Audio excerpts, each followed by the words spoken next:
I will show you the science of actually how the cells work, and you will have more knowledge than most doctors in the world today because they still believe in the genes. You are made out of 50 trillion cells, and the cells are the living entities. So you are a community, not a single person. Every cell in your body has minus voltage on the inside and positive voltage on the outside. Every live cell is a battery.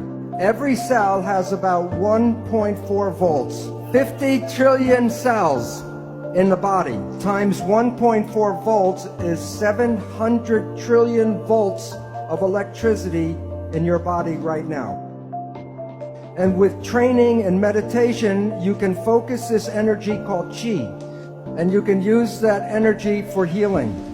So while you see yourself as a physical entity, the new physics, you are energy waves interacting with each other right now. All animals and all plants communicate with vibration. The gazelle doesn't have to go up to the lion and say, "Are you my friend?" Because at the distance, the energy could be felt and the gazelle will not go there because of bad vibes. If we, when we were young, were taught to be sensitive to the vibrations, we would not find ourselves in bad relationships and bad places. But we are usually told not to go by our feelings, but to listen to what people have to say. Language was designed to hide feelings. The point is, all organisms communicate by vibrations and know if they're in a good place or a bad place by reading the vibrations. We humans have that ability but are not trained to use that ability. When we see people, like if I look at the audience or you see us, we see people as physical particles and machines. But that's an illusion, because what we are interacting waves. That's why one person can affect another person just by being in the field. And today, physics studies the vibration, not the physical. In quantum physics, we don't study the particles, we study the waves. And we study how the waves interference. All of the waves together is called the field. So you're made out of atoms, but you also are the field. You are connected to everything because you can't separate waves. Now I'm going to show you how your thoughts go out and affect your life on the outside.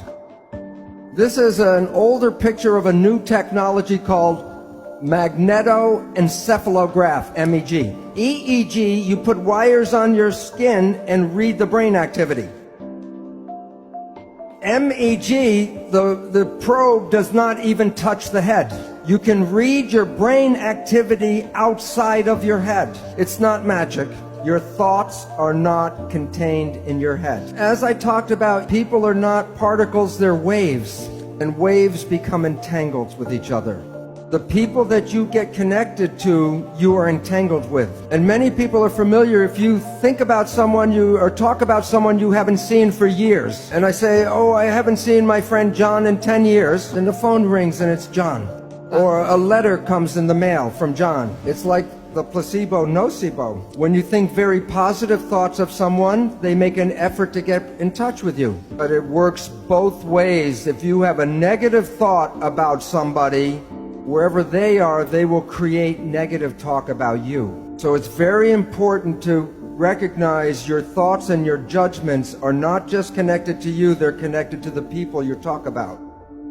So people know that if you hit the right frequency, you can cause a crystal goblet to explode. It's called harmonic resonance or constructive interference.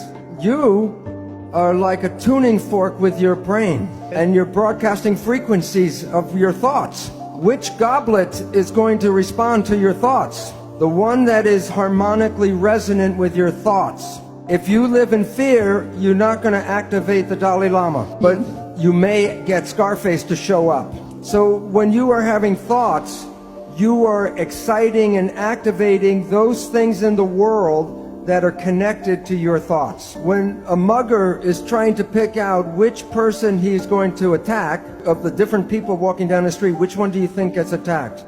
The one who is most afraid. Because the one who's most afraid will resonate, and that means that the mugger doesn't have to do anything, go boo, and everyone will give him everything. But while it works for individuals, it is very powerful when a whole group of people have the same thoughts. You can't make a war unless enough people are ready to make a war. I'm going to show a picture of mass action here, and it relates to in New York City 1 year after 9/11. So this is September 11th, 2002, the 1-year anniversary of 9/11. What was everybody in New York thinking about that day? The winning number, 911, because we collectively create the reality.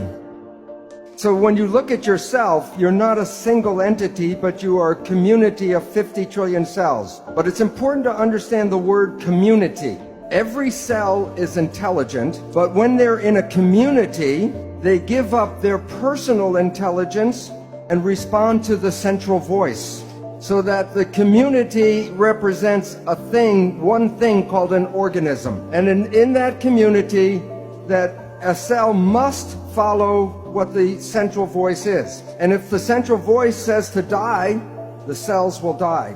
So the central voice is the mind. And I will be talking about the nature of the two parts of the mind and why we have trouble sometimes controlling our life. So what I would talk about is the role of how this mind works. First, there are signals from the environment, the internal and external environment.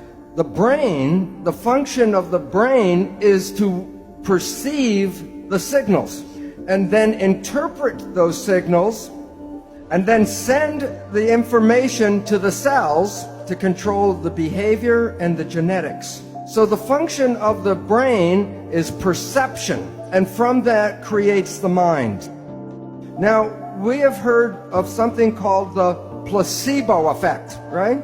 The placebo effect is when you have a very positive thought that something can heal you, even if you don't know it, but it's a sugar pill, but you believe it's the real medicine, then you can heal yourself with that. So the pill didn't heal you, it was the thought that healed you.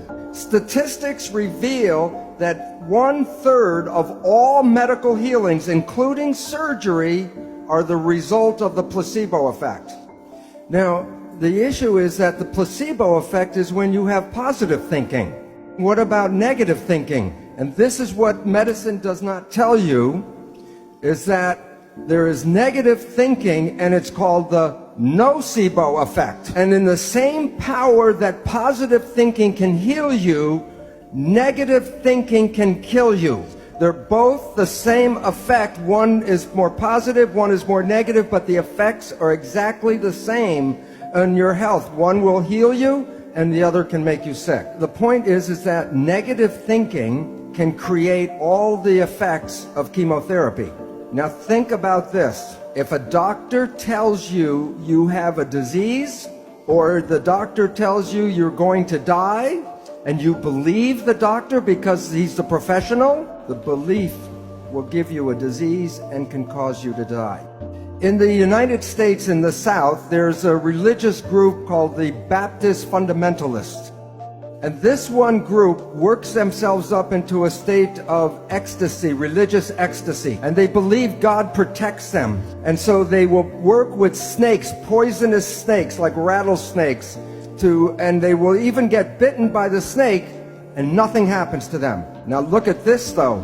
Some of them will drink strychnine in toxic doses, and when they're in that state of belief, it does not affect them. So if you can drink toxic poison, then why do we worry so much about the toxins or the food and the air and all that?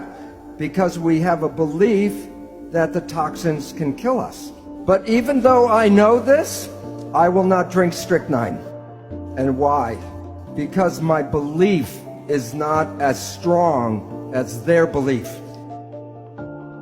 So if we were growing up and programmed with stronger beliefs, we would be more powerful than we are now.